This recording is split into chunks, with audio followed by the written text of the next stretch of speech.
Welcome all sports fans, YouTubers and Facebookers all across the nation. The Uneducated Network presents Uneducated Sports Talk. I'm your host, Carlos Clayton, and we are continuing our top 100 players of the NFL year presented by the NFL Network. Well, we've done 100 through 61 now, so now we're talking about number 60 through 51, and we're talking about big trade news going down in the NBA.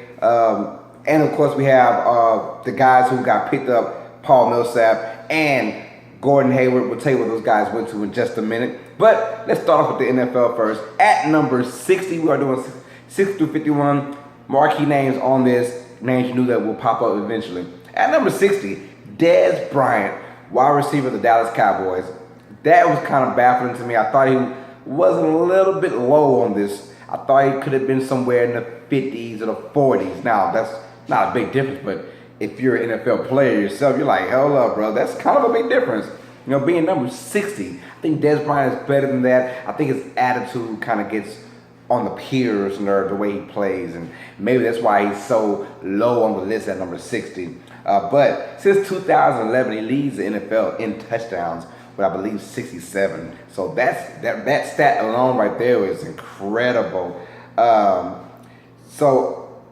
I think just because of his attitude, people tend to look at him a little differently. And, you know, he is kind of a whiny baby, that kind of stuff. Yeah. But he's a talented wide receiver. And I think his play alone, he should be somewhere in the 40s, in my opinion. But the Pierce from that 60, at least you're in the top 100, not a bad idea. At number 59, speaking of Dez Bryant, we have his arch nemesis, the always talking Josh Norman, cornerback of the Washington Redskins. Now, I love Josh Norman. I wish all cornerbacks played like Josh Norman. You might not like him. You might not understand what the hell he's saying sometimes. You might not get what he's saying, but at the end of the day, every game he's going to bring it to you. And I like that he is not shy about talking trash about other players. He's beefing with Odell Beckham. He's beefing with Dez Bryant. He's beefing with, well, no, Philadelphia. All the receivers aren't good. But if they had a good receiver in Philly, he would beef with them too. So that being said, I respect him for just speaking his mind and not being afraid, because you got to have some kind of swag. I've always said that. Cornerbacks in this league, it's got to have swag. Because if you don't have any kind of swag, you're not going to make it. You're not going to make it. I like the Evo cornerbacks who talk trash about everybody, because you got to psych yourself up to play against the best of the world in the NFL. And that's why receivers running full speed, doing all kind of crazy routes, and you got to catch up to that. So cornerbacks have it tough, but in order to, I guess, make you feel better about yourself and how tough the league is as a cornerback, you will talk trash. You get inside their heads, and that way, you know, I like that part of it, that aspect of his game. The trash talking, it is wonderful. 19 pass deflections for the year. He gets in your face. I love man-to-man defensive guys, and he's one of those guys, man. So Josh Norman at number 59. At number 58, Zach Martin, the guard of the Dallas Cowboys. He is another wonderful compliment to that offensive line. That offensive line of destruction for the Dallas Cowboys. I like to call them. They destroy every defensive line. Those guys are good. They're real good. Zach Martin is pretty much the leader. He has been first team All-Pro in 2 of his 3 years so far. I mean, he's only a handful of guys who can say that since 2014. So Zach Martin, he is the leader of that O-line, in my opinion, besides Frederick, who is the center. He brings it. The guy from Notre Dame, he comes out and he crushes you, man. And I love that about him. This Dallas Cowboys offensive line could be one of the best since the old Cowboys back in the early 90s, mid-90s, excuse me. So that being said, Zach Martin is at number 58. Number 57, Jameis Winston, the quarterback of the Tampa Bay Buccaneers. Now, don't get me wrong. I love me some Jameis Winston. But I think he's a little too high on this list. I don't know why he's at 57. I thought he should have been somewhere in the 70s, you know, mid-70s in my opinion. I just think with the offensive talent he has and with the league turning the way it is now, yes, him having back-to-back 4,000 years, being the first Tampa Bay Buccaneer in their franchise to go back-to-back 4,000 years, which is a great accomplishment. But at the same time, this NFL is built for guys like him to come in here and break the records, because it's a pass-happy league now. But with that being said, he's made some costly plays. He's made some costly decisions And I think that he's a little too high on this list for my take. And I think he's kind of the opposite of a Des Bryant. Everyone loves his personality. Everyone loves that he cares so much about the game. And, he's a leader on that team, which he is. So I think that being said, the Pierce kind of gave him leeway to being, a little high on this list. 57. It's a little too high for me. But congrats to Jameis Winston. He is number 57 on the top 100 list NFL players. Number 56, Cliff Averill, the defensive end from the Seattle Seahawks. He is the leader of that D-line, that force right there. 11 and a half sacks last year. He's had, I think, 10 plus sacks 3 years in a row now. He just comes at it. He made his first Pro Bowl in 2016, so congratulations to him. He deserved it. He earned it. He just keeps coming every single play. As a DN, you love to see that as a head coach or a defensive coordinator. You know that the guy's going to bring it, especially on those long second downs and third, which they're salivating because they know that it's pretty much going to be a passing play, and they're coming. They're humming. And I like that about Cliff Averill. He does not stop bringing it. He doesn't stop bringing it. So that being said, he is number 56 on the top 100 list. Number 55, my main man, Ndamukong Suh. Just like cornerbacks, I love a defense or a defensive guy who has attitude. Yes, Suh has had his problems, his issues on and off the field. Mostly on the field, doing crazy stuff. But the man has edge. And let's be honest, every team needs that one person or two people or hell, even three people. Sometimes they be a whole damn team. The whole defensive team. You need that one person with that defensive edge who's a little bit crazy in the head, because Suh is not a punk. He's not a punk. Whether you like him or not, you understand he's going to bring his motor every time he plays. The man is double teamed every play. He's double teamed. So he gives the rest of those guys opportunity on the D-line to look good. And the Dolphins had a great year when it came out to the sack total. And Suh, he's one of a few players, I think two, to go 5+ sacks 5 straight years in a row as a defensive tackle. So that being said, Suh was a beast. He's always been a beast. You can't stop him. He has so many hits to the quarterback. I think since 2011, 135 quarterback hits. That means he might not be getting sacked, but he's letting you know his presence. He is there. He is hitting you. And D tackles don't really get a lot of sacks anyways, but with that being said, he's coming in and grabbing you, punching you, hitting you, whatever he got to do to put you down. And I respect the hell out of Ndamukong Suh and the way he plays the game. Well, except for the craziness, like I said. But he's number 55. At number 54, Amari Cooper, wide receiver from the Oakland Raiders. Amari Cooper had an awesome year. He's the first Raider since Jerry Rice, 01, 02, to go back-to-back seasons with 1,000-yard receiving. And that's crazy. I didn't know that Jerry Rice actually went back-to-back, 01 and 02 with 1,000-yard receiving. It didn't matter what team Jerry Rice was on. He was still getting 1,000 yards. So, shout out to the greatest of all time, Jerry Rice. I don't know why I did that, because it's like RIP, but he's not even dead. So, congrats, Jerry Rice. But Amari Cooper is a beast. His hands are incredible. His speed is incredible after the catch. He's a perfect complement to what Derek Carr and the Oakland Raiders team wants to do. I love his game. He's a Bama kid, so those Bama receivers, they always come out to play. Amari Cooper, back-to-back 1,000-yard receiving, and he's doing his thing. Number 53, I think is a perfect number for him because he's only going to get better. He's only going to get better, especially with Derek Carr thriving, getting all that moolah, baby. Number 54, Janoris Jenkins, cornerback from the Giants. Look, he's another cornerback. He doesn't really play the edge, but he is a great anchor to that number 2 defense the Giants got to show off last year. So he is a really, really good anchor to that team. He doesn't have the swag and that kind of stuff, but he doesn't really need to. But he is still really good. He's got the gold in his mouth, and he's got the dreads, and he's showing you what's good, and he doesn't have that swag. When I say swag, I mean he's not up in your grill talking that trash and bumping and running to you, and he doesn't talk about people outside of the NFL. But still, he's still a tough kid. He still gets in there, and he's one of the best cornerbacks in the game right now. As he proved it last year. 46.5 reception completion percentage against his opponents, and that's amazing right there. That's awesome right there. So you already know Jenkins is doing his thing. I mean, if you want to catch the ball less than 50% of the time in this league against an opponent, that means that opponent is doing something very, very well on you. And every time he's on someone that opponent's having a hard time catching. That's what you want from your cornerbacks, no matter what. Especially when you're playing man-to-man defense, you want that. At number, and I skipped. I'm sorry. I said Amari Cooper at 53. I'm sorry. He was 53. I went with him first, and then I skipped Janoris Jenkins. Sorry, but Jenkins was 54. Amari Cooper is 53. At 52, Gerald McCoy, defensive tackle of the Tampa Bay Buccaneers, and he is just like Shaq. He is the only person, Shaq. He is just like Sue, the only D tackle outside of Sue to have 5 straight years of 5+ sacks or more.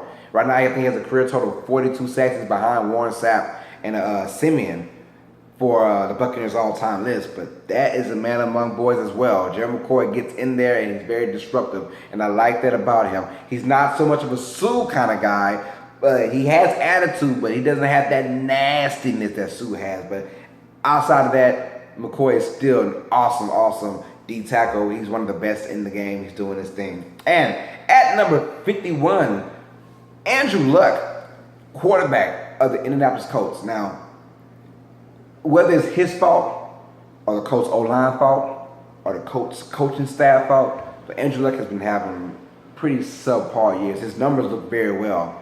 3 straight years of 4,000 yards. This year he had 31 touchdowns. But outside of that, I mean, there's games, especially in first halves. And he's always had this problem. And in the first half of it, a lot of games, he struggles mightily. He does. He picks up at the end, but he struggles very mightily in a lot of games to start the game off. And it's just something and to be honest, 51 might be a little high for me. I think Andrew Luck was probably early 60s, that kind of thing. And that's not a big difference, but still. I think Andrew Luck, he is one of the better quarterbacks, and hopefully with better protection, he can prove that he can lead his team back to the playoffs. He started off very well, but now with the O-line degressing, is that even a word, digressing? I don't think so, but decreasing for sure, that's a word. They are decreasing the O-line value, and he's been getting hit a lot, he's been getting sacked a lot, he's been getting hurt a lot, and they need their multi-million quarterback to actually stay healthy and be up. Because with that being said, Andrew Luck, like he said, he's a top guy, but how long will he last in the league if he keeps getting beat up like that? 51, if you want to talk about just him as an individual player, 51 is fine. But if you want to talk about what he brings to his team the last couple of years, 51 is probably a little too high for him. So, that's just, congratulations to Andrew Luck anyway for being part of the top 100 list. He doesn't deserve to be in that list. So, but with that being said, that's 60 to 51. A quick recap. Number 60, Dez Bryant, receiver from the Cowboys. 59, Josh Norman, cornerback for the Redskins. 58, Zach Martin, guard from the Dallas Cowboys. At 57, Jameis Winston, quarterback for the Tampa Bay Buccaneers. At 56, Cliff Averill, DN for the Seattle Seahawks. At 55, Ndamukong Suh, D tackle for the Miami Dolphins. At 54, Janoris Jenkins, at cornerback for the Giants. At number 53, Amari Cooper, wide receiver for the Oakland Raiders. Number 52, Gerald McCoy, D tackle for the Tampa Bay Buccaneers. And at 51, Andrew Luck, quarterback for the Indianapolis Colts. Now, that being said, we got big news. I know I'm super late on this. I do apologize. A lot of things happened in my life. Yesterday, it's kind of crazy. Nah, not crazy. Just I had no internet for a second, but I got it back. But so I missed a day. But big news came out in the NBA. I wanted to talk about it a couple of days ago, but I fell asleep, and then I wanted to talk about it yesterday, but my internet went out. So that being said, Gordon Hayward had a deal. He had a pick out of the Boston Celtics, pick out of the Miami Heat, and pick out of the state of Utah Jazz. He decided to sign with the Boston Celtics. So I told myself, and I told everybody that I talked to, it did not matter. If you followed me on Twitter, you saw that I wrote down, it didn't matter where he went, because there was a good position everywhere he went. If he goes to Miami, he's with Pat Riley, who's going to get him a contending team. Pat Riley knows how to make those things happen. And it's Miami, it's South Beach, and those free taxes, that kind of stuff. If he stays in Utah, they have a team built around him. He's getting paid that 5th year, so it's almost $170-something million, I'm pretty sure, that he'll be getting paid. On top of that, he's going to be the man, and they're a rising team in the West. And if he went to Boston, Well, with the East being shocked out, it's only Cleveland. Well, guess what? You really don't have that much competition. You kind of know that it's going to be you against LeBron in the Eastern Conference Finals. Now let's get it. And that's a chance for you to get to the NBA Finals. And you have his old coach in Brad Stevens who coached him at Butler. Yes, that's in Indiana somewhere. Trust me, my wife's from there. I know. But every place he could have went to would have benefited him, and he ultimately chose the Boston Celtics. And I respect that. He's a winner. He wants to win. I don't blame him for going to Boston. Got your old coach. You got your, Boston fans around you going crazy. And like I said, there's no competition in the East. It's basically just you and Cleveland now. So he can go in there and be automatically put into the Eastern Conference Final. You got Isaiah Thomas still on the team. You got Al Horford. It's not a bad thing. You got Jason Tatum, who is the number 3 overall pick, who's playing for Boston. So that being said, this team is stacked and they are ready to go. Now, Jason Tatum, I hope that Hayward doesn't put his minutes down. I hope Jason Tatum still gets about 25 minutes per game. I think he's a much better value pick than Jaylen Brown is. I think Jaylen Brown minutes might go down more. But this changes the landscape now. At first, everyone was saying that it was an easy ride for the Cleveland Cavaliers. Well, now Boston's in there, and by guarding injuries, we might have something. Don't get me wrong, I still believe Cleveland's a better team. But rumors are swirling out there. Rumors. You know what? The Celtics are going to use those picks for something. And you knew that, okay, they bypassed Paul George, and they bypassed this guy and that guy. Understand that. They don't want any rentals. You don't want no one to hit for 1 year, and I understand with Danny Ainge. You want someone who's going to be here for at least a few years, 2-3 years, right? They're talking about getting Marc Gasol in a trade. Now, it's just rumors. But can you imagine Marc Gasol going to the Boston Celtics with Gordon Hayward, with Isaiah Thomas, with the number 3 overall pick, Jason Tatum. You got Jaylen Brown. You have Al Horford. Depends on who they trade, but they might let Jay Crowder go or Avery Bradley go, something like that. I'm not sure, but I would try and find a way to keep Avery Bradley and just get those picks up to the Memphis Grizzlies because they're trying to start all over. All of a sudden, things get very, very, very interesting in the East. Boston, if they get Marc Gasol, they already have Gordon Hayward. They could probably overthrow this Cleveland Cavaliers team. You just never know. They might overthrow them, and I would not be shocked if they do. There's no competition. Everyone fled. Jimmy Butler left and went to Minnesota. Paul George left and went to Oklahoma City. They didn't leave. They got traded. Excuse me. But everyone's balancing the powers to the West now, and the West is stacked. It was already stacked. Now it's crazy stacked. It's crazy stacked. Last year, I said the Memphis Grizzlies, the number 7 seed, could beat the Boston Celtics last year, the number 1 seed. That's how good the West is compared to the East. I thought 1 through 7 in the West could have beaten the number 1 seed in the East. Crazy, right? I thought probably the top 3 or 4 teams could beat the number 2 seed, the Cleveland Cavaliers. I'm just saying. So, it's going to be very interesting about the Marc Gasol trade. I really hope it goes down because Memphis is trying to clean house. They are, and I don't blame them. I don't blame teams who try and clean house to get better. Simple fact, let's do it. Like I said, Philly's getting a lot of buzz for doing that now, and it's looking kind of good for them. So, 2 years ago, people were dogging them like, this is incredibly stupid. And now they're like, oh, this team might just be good. Let's go. But Gordon Hayward decides to go to Boston, go to the East, try and battle out against LeBron and the Cavaliers. Here we go. That changed the balance. And the last person of the domino effect, we knew that it was Paul Millsap, who is kind of, Gordon Hayward and Paul Millsap, neck in that lower B level of stars. And Paul Millsap goes to the Denver Nuggets. 3 years, $90 million. And the reason why he went there is because of what I just said, the money. The man went there for the money. Because he ain't going there to win, I know that.